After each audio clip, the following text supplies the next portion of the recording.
ফখরুল সাহেব আপনার বাসায় কাউয়া কাদের গেছেনি, ঠাকুর গাঁয়ের বাসায় আপনি থাকতে তারে দিছেননি।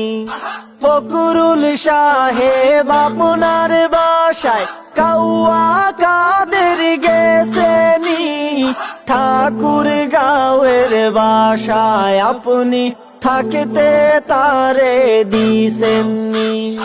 তার সাথে যে হিসেবে বাকি, তার সাথে যে হিসেবে বাকি আছে কোটি জনতার, পালিয়ে গেছে কাউয়া কাদের, কেউ জানে না খবর তার।